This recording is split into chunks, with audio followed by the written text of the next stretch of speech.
नमस्कार, स्वागत है आपका इंडिया न्यूज के डिजिटल प्लेटफॉर्म पर। मैं हूं आपके साथ अतुल प्रताप सिंह। सितंबर अक्टूबर का महीना आते आते प्रदूषण की वजह से दिल्ली वासियों का दम घुटना शुरू हो जाता है। सरकारें पहले से ही पहल कर देती हैं, पटाखों की बिक्री पर रोक लग जाएगी। सुप्रीम कोर्ट ने भी इसमें इंटरवीन कर दिया, बाकायदा निर्देशित कर दिया गया कि सुप्रीम कोर्ट का ये आदेश है, सख्त आदेश है, जिसकी पालना सरकारों को कराना पड़ेगा कि पटाखे ना जलाए जाएं। लेकिन सिर्फ पटाखों की वजह से ही या दीपावली के एक दो दिन के बीच का ही प्रदूषण का मामला नहीं है। अभी से दिल्ली की हवा या दिल्ली एनसीआर की हवा दम घोटू हो गई है। गाजियाबाद ले लीजिए, नोएडा ले लीजिए और देश की राजधानी दिल्ली, जगह जगह पर जब एक्यूआई लेवल को देखा गया तो खतरे के निशान से कहीं ज्यादा था, कहीं 250, कहीं 350 तक। यानी एक बार फिर से फेफड़ों का दम निकालने के लिए प्रदूषण की वजह से दिल्ली वासियों की मुश्किल बढ़ने वाली है। और इसका वही कारण है जिसमें कभी पराली को दोष देते हैं, कभी परिवहन को दोष देते हैं, कभी कहते हैं कि कूड़े के पहाड़ हैं। सवाल इस बात का है कि हर साल का एक वही रटा रटाया जवाब सरकारों की तरफ से आता है कि हमने अगले साल के लिए अब तैयारी कर ली है, इस बार तो जैसे तैसे हम निकालेंगे। क्या इस बार भी वो तैयारी की गई?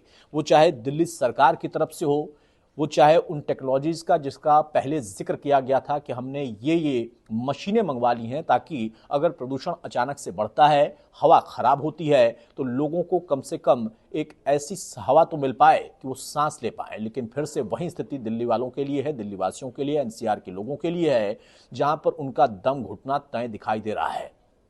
जैसे जैसे दिन आगे बढ़ेंगे ये हवा और ज्यादा प्रदूषित होती जाएगी, इसकी आशंका प्रबल हो रही है। क्योंकि प्रदूषण कम करने के लिए, हवा को दूषित होने से बचाने के लिए जो पहले से इंतजाम किए जाने थे, वो इंतजाम लुटियन जोन्स में तो शायद दिखाई दे सकते हैं, लेकिन आम दिल्लीवासी के लिए नहीं दिखते हैं। उसके कारण आप गिनते चले जाइए, उन कारणों को आप सुनते और समझते चले जाइए, लेकिन उसके बीच में आपके फेफड़ों का बचाव आपको ही करना है।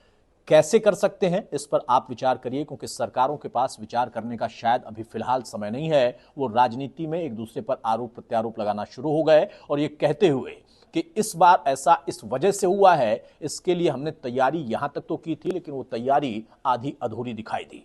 यानी एक बार फिर दिल्लीवासियों के लिए, उनके फेफड़ों के लिए मुश्किल घड़ी है। और सिर्फ दिल्ली नहीं बल्कि दिल्ली एनसीआर का पूरा हिस्सा, पूरा इलाका, अब वहां पर दिल्लीवासी अपने फेफड़ों की सुरक्षा खुद करें। फिलहाल स्थिति कुछ ऐसी ही दिख रही, क्योंकि जो तैयारियां थीं वो नाकाफी हैं और उसके बीच में वह आरोप प्रत्यारोप का दौर शुरू है।